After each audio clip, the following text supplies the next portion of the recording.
जनता ने चुना था। अब काले अंग्रेज हैं जी, इनसे लड़ाई जो जनता की है वो अब जनता के समझ में आया कुछ था, कहा कुछ, किया कुछ। लेकिन सर अगर कह रहे थे आय दुगनी करेंगे, आज हमारा 1700 में गेहूं बिक रहा, 1600 में गेहूं बिक रहा। हम जिला शाहजहांपुर के रहने वाले हैं और जनता त्राई त्राई कर रही है और 1600-1700 रुपये में बेचने को मजबूर है। अगर वो लोग अपनी गेहूं को घर पे रखते हैं, पानी बरस जाता है, तो वो 1200 में भी नहीं बिकेगी, जानवर तक नहीं खाएंगे। लेकिन सर वही बात है, ये तो हम सुन ही रहे हैं, वैसे बिक भी रहा है, अभी हम देख भी रहे हैं, ठीक है ना सर। लेकिन जैसे आपने कहा कि अंग्रेजों से हमारी लंबी लड़ाई है, यहाँ तो जनता ने अभी भी पसंद कर रही है। ऐसे सर्वे आया है सर कि अगर आज ही चुनाव हो देश में तो प्रधानमंत्री फिर प्रधानमंत्री बन जाएंगे। अभी चुनाव कौन लोग हैं वो जो पसंद कर सुन तो लो, वो जो मशीन है उनकी ना, वो अगर हटा दी जाए वो ही उसको पसंद करती है। जो यहाँ का अब हिंदू भी खड़ा, मुसलमान भी खड़ा है, हम सरदार हैं, हम भी लोग खड़े हैं, हम तो लोग एक मुठ होके डटे हुए हैं इनके साथ लड़ाई लड़ने के लिए। हर आदमी कह रहा है परेशान है। आप कह रहे हो सर मशीन खराब है, लेकिन कुछ लोग कह रहे हैं कि मशीन पे बात ही मत करो, ईवीएम से, यहाँ तो किसानों की बात। तो बात तो यही है ना, जो चीज़ पे बात करने वाली है उस पर बात ही मत करो भाई।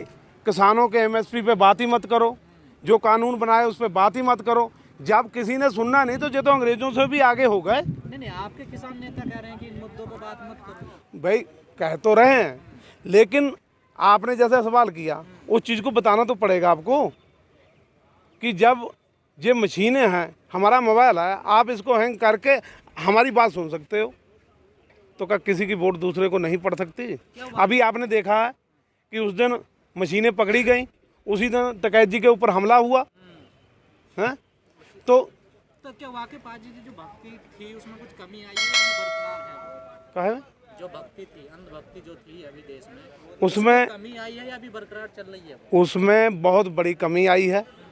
कुछ लोग हैं जो काला काम करते हैं, वो उनके साथ जुड़े हुए हैं अपनी बचाने के लिए। जो आम जनता है वो उनसे अलग हो चुकी है। लेकिन पाजी अभी हम मंडी में गए थे 3 दिन पहले कि क्या एमएसपी पे वहाँ पर अनाज बिक रहा है, लेकिन जो लोग वहाँ काम कर रहे हैं हमने उनसे पूछा कि जो किसान आंदोलन कर रहे हैं सही है गलत है, उन्होंने कहा हमें तो कोई मतलब नहीं है, मोदी जी ठीक काम कर रहे हैं। तो ऐसे भी तो उनका गेहूँ पूरे रेट पे बिक रहा था क्या? नहीं, वो वहाँ काम करने वाले लोगों की बात कर रहा हूँ जो मंडी में काम जो छोटे लोग काम कर रहे हैं वहाँ पर, अपने हमारे छोटे किसान हैं, जहाँ हमारे मजदूर भाई हैं, वो लोगों को इस चीज़ का पता ही नहीं, वो तो एक खाने कमाने पे लगे हुए हैं। लेकिन सर आप तो जागरूक कर रहे हैं ना, जगह जगह पंचायतें कर रहे हैं, अभियान चला रहे हैं जागरूक। सुनिए भैया, हम लोग जागरूक कर रहे हैं और सरकार उस चीज़ को जागरूक करने से पहले, जैसे अंग्रेज़ों ने शिक्षा ख़त्म करी थी, उस तरीके से जो कोरोना की आड़ में शिक्षा ख़त्म कर रहे हैं। ठीक है ना, हमारे देश को अनपढ़ बनाने का देखो मंडियों में कितनी भीड़ है, सब्जी मंडी में, एक मिनट, सब्जी मंडी में कितनी भीड़ है। हम लोग कहीं पर, हमारे लोगों के धार्मिक स्थान हैं, वहाँ पर भीड़ होती है। लेकिन अब ये बताइए कि स्कूलों में तो दूर दूर पर रखा जाता बच्चों को, तो बच्चों की पढ़ाई चालू रखें और बच्चों को कह दिया कि आपकी पढ़ाई ऑनलाइन होगी। वो ऑनलाइन पढ़ाई किस तरीके से कर रहे हैं? 10,000 रुपये का उनको मोबाइल दे दिया, नेट डलवा दिया, वो बच्चे खेल रहे हैं उसके ऊपर गेम। ठीक सर से बात। सर आप लंबे समय से हम देख रहे हैं इस सरकार की, देखिए सरकार मतलब इस जगह पे फंस गई है, ख़ास तौर से किसानों के मसले पे आके।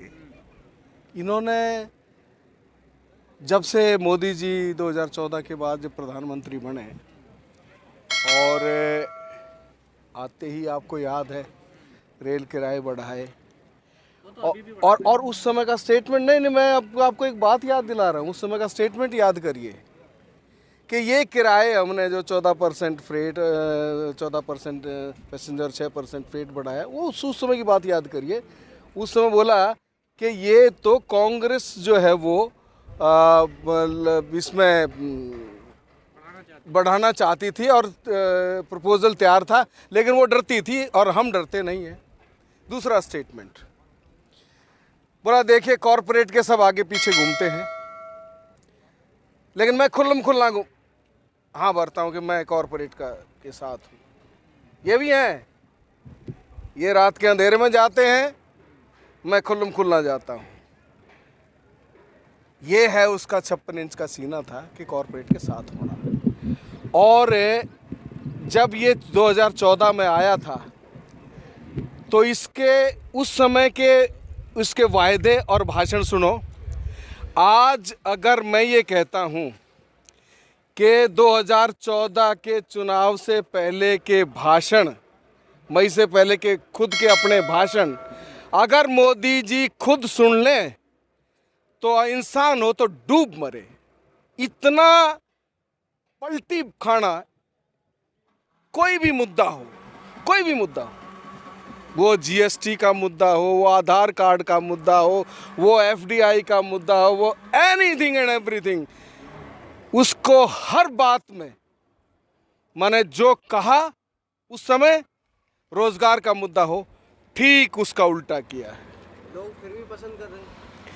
आपको पसंद कैसे दिखाई देती है? देखिए, एक वो था, एक बार ये जो कॉरपोरेट घरानों की जो बड़े बड़े हाउसेस की जब मीटिंग होती है, मास माइंड कंट्रोल करना, मास माइंड कंट्रोल करता है मीडिया, मास माइंड को कंट्रोल कर रहा है।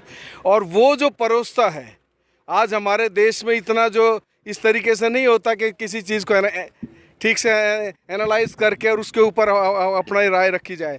एक हमारा यहाँ बड़ा गुरुवादी देश है, परंपरा है, गुरु की पूजा होती है, और किसी को अगर ये भगवान सम बना के पेश कर दे, और वो मीडिया पेश कर रहा है, क्योंकि मीडिया की पावर को आप नकार नहीं सकते, और उस मीडिया को कब्जा किया हुआ है और इसके माध्यम से मास माइंड कब्जा किया हुआ है।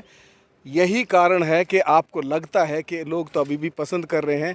लोगों को पसंद करवाया जा रहा है, पसंद किया नहीं जा रहा। एक बात को आप और सुनते जाइए कि ये जो मल चल रहा है ना, कि वो तो चुनाव जीत रहा है। आपको याद दिला दूं, अन्ना हजारे का आंदोलन चल रहा था और पूरी दुनिया के अंदर अन्ना नहीं ये आंधी है, देश का दूसरा गांधी है। उसी अन्ना को जब चैलेंज किया गया, कहा गया कि अन्ना जी अगर आप इतने बड़े हैं तो चुनाव क्यों नहीं लड़ लेते? आपको अन्ना का जवाब याद है? आप लोग अन्ना का जवाब याद होगा। बोला कि मैं चुनाव लड़ूंगा तो मेरी जमानत जब्त हो जाएगी, क्योंकि यहाँ अद्धे पौवों में वोट बिकती है। यहाँ पर गरीबी का फ़ायदा उठाया जाता है, मजबूरी का फ़ायदा उठाया जाता है। साड़ियों में वोट बिकती है, आपको बनियानों में वोट बिकती है। मतलब कुछ खिला दिया पिला दिया, 1000 2,000 5,000 रुपये। अब तो बंगाल में जो चला है, अगर इसी तरीके से चले तो ये धन बल है, जनबल नहीं है। और इस जनबल को धन बल कंट्रोल कर रहा है और गरीबी का फ़ायदा उठा के वोट की लूट हो रही है। और ये वोट की लूट के माध्यम से पॉपुलर मैंडेट बता रहे हैं। आज अगर फ्री एंड फेयर, अरे चुनाव आयोग का हाल क्या है, किस तरीके से चुनाव आयोग बिहेव कर रहा है, ये जो एजेंसियों का हाल क्या है, आप समझिए इस बात को ना। जो सही बात आ गई तो तकलीफ तो नहीं हो रही ना, आएगा तो सही।